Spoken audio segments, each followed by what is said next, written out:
नमस्कार दोस्तों, SS practical education channel में आपका स्वागत है। दोस्तों, जैसा कि आप जानते हैं, हम लोग लेटेस्ट अपडेट लेके आते हैं। तो आज भी एक लेटेस्ट अपडेट इसरो में जो वैकेंसीज़ आई है, जो भी ग्रेजुएट स्टूडेंट्स हैं, उनके लिए काफ़ी बड़ी वैकेंसी है। जी हाँ, काफ़ी सारी इसमें अपॉर्चुनिटीज़ आप लोगों के लिए, चाहे वो किसी भी ब्रांच के हो, कंप्यूटर साइंस के हो, इलेक्ट्रॉनिक्स के हो, या इवन मैकेनिकल्स के हो, तो उनके लिए काफ़ी अच्छी वैकेंसीज़ यहाँ पे आई है। उसकी सारी डिटेल मैं आपको बताऊँगा इस वीडियो में।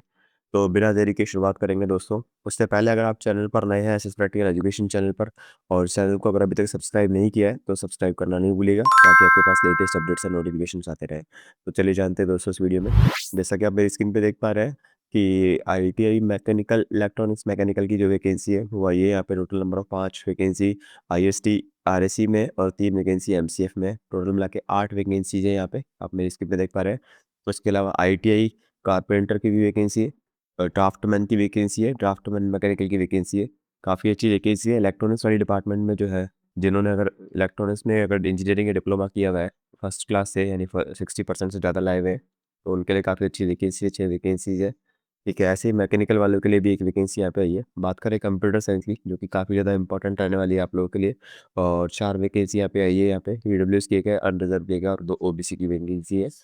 ठीक है, और आपका इसमें अगर बीएससी भी किया हुआ है फर्स्ट क्लास किसी संस्थान से, तो भी आप इस पोस्ट के लिए एलिजिबल है। ठीक है, और आपका इसमें रिटन एग्जाम होगा, कंप्यूटर बेस्ड टेस्ट होगा, स्किल बेस्ड टेस्ट होगा।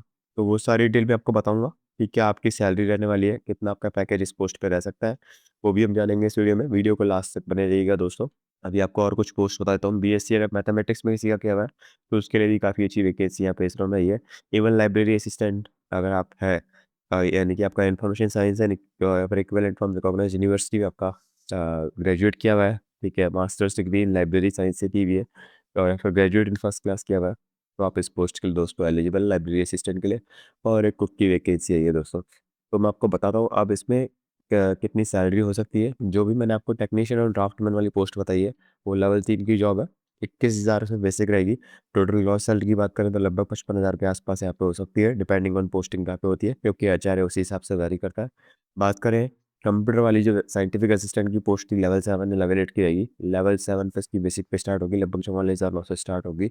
ग्रॉस सैलरी जो है वो लगभग 78,000 के आसपास यहाँ पे जा सकती है। ठीक है, और एज लिमिट सभी में 35 साल तक की अपर एज लिमिट है, या 18 से 35 तक की एज लिमिट है। तो इवन लाइब्रेरी असिस्टेंट में भी सेम ही है, और टेक्निकल असिस्टेंट में लेवल 5 और 6 की वैकेंसी है। बट जो जॉब लेवल मिलने वाला है, तो वो लेवल 7 का मिलने वाला है। और कुक की जो लेवल 2 की वैकेंसी है, लगभग 19,000 से बेसिक पे है। बात करूँ आवेदन आपको इसको कैसे करना है, कैसे अप्लाई करना है इसको, तो इसरो की साइट पे जाना है। ठीक है, लास्ट डेट इसकी 20 जुलाई है दोस्तों, याद रखिएगा। अभी लगभग आपके पास 20 से 22 दिन का टाइम है। ठीक है, तो आप इजीली जाके फॉर्म को फिलअप कर सकते हैं, सबमिट कर सकते हैं अपनी डिटेल्स इसरो की साइट पे जाके। और एनसीएस पोर्टल पे जाना है आपको। ये सारी डिटेल आप देख सकते हैं। नो ऑब्जेक्शन सर्टिफिकेट आपको देना पड़ेगा अगर आप किसी गवर्नमेंट जॉब में वर्क कर रहे हैं ऑलरेडी, तो नो ऑब्जेक्शन सर्टिफिकेट आपको देना पड़ेगा। कोई टीए का यहाँ पे अलाउंस नहीं दिएगा। मैं आपको बताऊंगा दोस्तों इसमें कि क्या इसका फॉर्मेट रहेगा, क्या इसमें सिलेबस वगैरह है, वो भी हम जानेंगे इस वीडियो में। और उसके अलावा कैसे आप इसकी तैयारी कर सकते हैं, वो भी मैं आपको बताऊंगा। और इसके अलावा बता दूं आपको कि जो टेक्निकल असिस्टेंट या फिर साइंटिफिक असिस्टेंट की है, उसके लिए 250 रुपये फीस है। ठीक है, और सामान्य रूप से के 750 रुपये जो है इनिशियली देने पड़ेंगे प्रोसेसिंग शुल्क के लिए, लेकिन परीक्षा और सीबीटी में उपस्थित होने वाले अभ्यर्थियों को लौटा दी जाएगा। यानी 750 रुपये आपको देंगे, और 250 रुपये जो आवेदन शुल्क है उसके अलावा काट के बाकी सबका आपको रिफंड कर दिए जाएंगे। ये इसीलिए रखा गया है ताकि जो फॉर्म भरते हैं लोग, वो जनरली कई बार एग्जाम देने नहीं जाते, तो उसके पर्पज से यहाँ पे रखा गया है। और इसके अलावा बात करूँ तो दोस्तों यहाँ पे रिफंड 200 रिफंड की बात की गई है। वही रिफंड मैंने आपको बता ही दिया ऑलरेडी। चयन कैसे होगा दोस्तों, कैसे इसमें सिलेक्शन प्रोसेस रहने वाला है, तो वो जानना बहुत ज़रूरी है दोस्तों। जो भी क्वालिफिकेशन जो है वो minimum requirement and possession of the same does not automatically make the candidate. ये सिंपल सी बात है, हर एग्जाम में जो होता है वो यहाँ पे फॉलो हो रहा है कि इस क्वालिफिकेशन के बेस पे आपका सिलेक्शन नहीं होगा। सीबीटी टेस्ट होगा, उसके बाद स्किल टेस्ट के लिए कॉल किया जाएगा। तो ये सब बातें आपको याद रखनी है दोस्तों। अब ये सबसे ज़्यादा इंपॉर्टेंट है, काफ़ी इंपॉर्टेंट है स्टूडेंट के लिए ये चीज़। ठीक है, जो भी टेक्निकल असिस्टेंट या फिर साइंटिफिक असिस्टेंट यानी कंप्यूटर साइंस वाली वैकेंसी है, उसमें 1.5 घंटे का रिटर्न पेपर होगा। 80 एमसीक्यूज रहने वाले इसमें, और 1/3 नेगेटिव है। जी हाँ, 1/3 नेगेटिव मार्किंग में +1 रहेगा और -0.33 मार्क्स रहेंगे। 100 नंबर का ये जो है पेपर लिया जाएगा। 80 एमसीक्यूज रहने वाले हैं, 1.5 घंटे आपको उसमें मिलेंगे। सेम पैटर्न उसमें भी रहने वाला है, जो भी टेक्नीशियन और ड्राफ्टमैन के उसमें भी सेम रहने वाला है। मिनिमम प्राइस पासिंग क्राइटेरिया अगर बात करें दोस्तों, तो 32 नंबर लाना ज़रूरी है 80 में से, और जो स्किल टेस्ट है उसमें 50% मार्क्स लाना ज़रूरी है। ठीक है। और जो रिजर्वेशन वाली कैटेगरी है उनको 24 नंबर यहाँ पे लाना ज़रूरी है और 40 नंबर यहाँ पे लाना ज़रूरी है दोस्तों। ओके भी आप यहाँ पे पढ़ सकते हैं।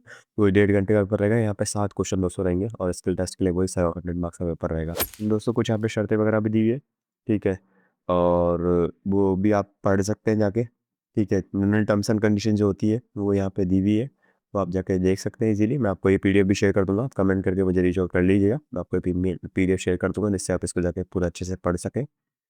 और इनकम सर्टिफिकेट वगैरह भी आपको सबमिट करना पड़ेगा अगर आप आय से अधिक प्रमाण पत्र आपको जारी करना रहता है। और आयु की जो गणना है दोस्तों वो 20 जुलाई 2026 से की जाएगी, यानी उस डेट पर आप 35 साल से छोटे होने चाहिए, 35 साल से ऊपर नहीं होने चाहिए, ठीक है। और उसके अलावा बात करें दोस्तों तो ऑनलाइन जो लास्ट डेट है वो 20 जुलाई, जैसा मैंने आपको बता ही दिया।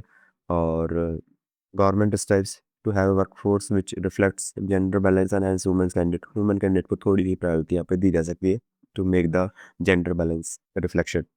उसके अलावा यहाँ पे उन्होंने प्रमाण पत्र का भी फॉर्मेट दिया हुआ है, ठीक है, 1 वर्ष के लिए वैलिड है। अगर आप इकोनॉमी विकास सेशन में तो आपको ये सबमिट करना पड़ेगा, साइन कराने पड़ेंगे बाकायदा। और उसके अलावा आपके अगर कोई डाउट है तो आप मुझे कमेंट करके रीच आउट कर दीजिएगा। चैनल पर नए हैं तो चैनल को सब्सक्राइब भी कर दीजिएगा। And thank you so much दोस्तों for watching the video and have a good day.